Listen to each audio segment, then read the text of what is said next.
बिस्मिल्लाहिर्रहमानिर्रहीम। अस्सलाम वालेकुम प्यारे वर्ज़, उम्मीद है बिल्कुल ठीक होंगे। आज मैं आपके साथ एक ऐसे सालन की रेसिपी शेयर कर रही हूँ जिसको हम ऐसे नए तरीके से पकाएंगे ना तो उसका टेस्ट जो है, इसका फ्लेवर है जो सालन का, वो आपको बिल्कुल हटके मिलेगा।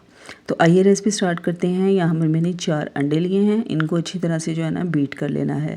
इस तरह की गोल कटोरी ले लें या डीप वाली जो होती है ना प्लेट गोल वाली, वो ले लें। उसके अंदर आपने ना इनको अच्छी तरह से बीट कर लेना है। उसके बाद इसको ना कढ़ाई में रख देना है, ठीक है, बिल्कुल सेंटर में। उसके बाद यहाँ पर 4 आलू लिए हैं दरमियाने साइज़ के, इनके आपने इस तरह से क्यूब कटिंग कर लेनी है, ये रख देने हैं। उसके बाद 7 से 8 कलियाँ लहसुन की हैं, छोटा सा एक टुकड़ा अदरक का है, ठीक है, ये इसके अंदर डाल देने हैं। टमाटर 2 अदद, इनके दरमियान से कटिंग करके आपने इस तरह से रख देना है। 2 दरमियाने साइज़ के प्याज हैं, इनकी भी इस तरह से दरमियान से कटिंग कर देनी है। 6 से 7 हरी मिर्चें डाल देनी हैं। उसके बाद इसके अंदर आपने 2 गिलास जो है ना पानी के डालने हैं और ढक्कन लगा देना है। तकरीबन 15 मिनट के लिए जो है ना मीडियम टू लो फ्लेम पे इनको उबाल आने देना है।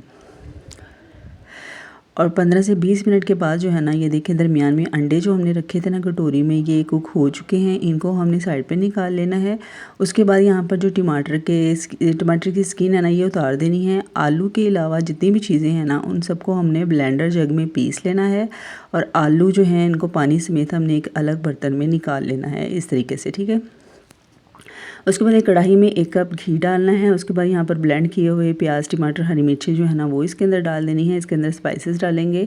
1 टीस्पून लाल मिर्च पाउडर, हाफ़ टी-स्पून हल्दी पाउडर, 1 टीस्पून पिसा हुआ धनिया, हाफ़ टीस्पून ज़ीरा डालना है और 1 टीस्पून नमक और मिर्चें जो है ना, वो आपने एज़ टू टेस्ट लेनी है। ये इसके अंदर डाल के ना इनको हमने अच्छी तरह से, मसाला जो है ना इनका अच्छी तरह से भून लेना है, पानी खुश्क होने तक। और दूसरी तरफ ये जो कटोरी में हमने अंडा जो था ना, इनको बॉईल किया था, इसको आपने ना इस तरह से निकाल लेना है और इसकी जो इस तरह से ना आपने क्यूब कटिंग कर लेनी है। इस तरह से ना आपने इनकी कटिंग कर लेनी है। और उसके बाद जो है ना, मसाले में पानी जो है अच्छे से ड्राई हो चुका है। अब इसके अंदर जो है ना आलू डाल देंगे पानी समेत, ठीक है। और पानी की ज़रूरत हो तो इसमें आधा गिलास आप और डाल दीजिएगा। आलू जो है ना अच्छी तरह से टेंडर होने तक इसको आपने पकने देना है। उसके बाद इसके अंदर जो है ना, ये आलू जो है अच्छे से गल चुके हैं, इनको आपने चेक कर लेना है।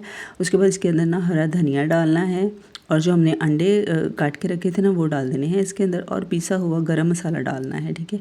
इन सब चीज़ों को डालने के बाद अच्छी तरह से मिक्स कर देना है। और मिक्स करने के बाद जो है ना, ढक्कन लगा देना है सिर्फ 2 मिनट के लिए, बिल्कुल दम वाली फ्लेम पे, ताकि अंडा और हरे धनिए और गरम मसाले का जो टेस्ट है ना, वो सालन में अच्छी तरह से आ जाए। आप यकीन करें, इस तरीके से जब आप आलू अंडे का सालन बनाएंगे ना, इसका टेस्ट आपको बिल्कुल डिफरेंट मिलेगा, क्योंकि ये सारी चीज़ें जो है ना हमने बॉईल की थी। उसके बाद डिश आउट कर लेना है। नहायत ही मज़ेदार आलू अंडे का सालन बिल्कुल रेडी है। आप लाजमी ट्राई कीजिएगा, इंशाल्लाह ये रेसिपी ना आपको बहुत पसंद आएगी। अगर आप चैनल पर नए हैं तो चैनल को सब्सक्राइब करना मत भूलिएगा ऐसी ही रेसिपीज़ के लिए। अपना बहुत सारा ख्याल रखिएगा। अल्लाह हाफिज़।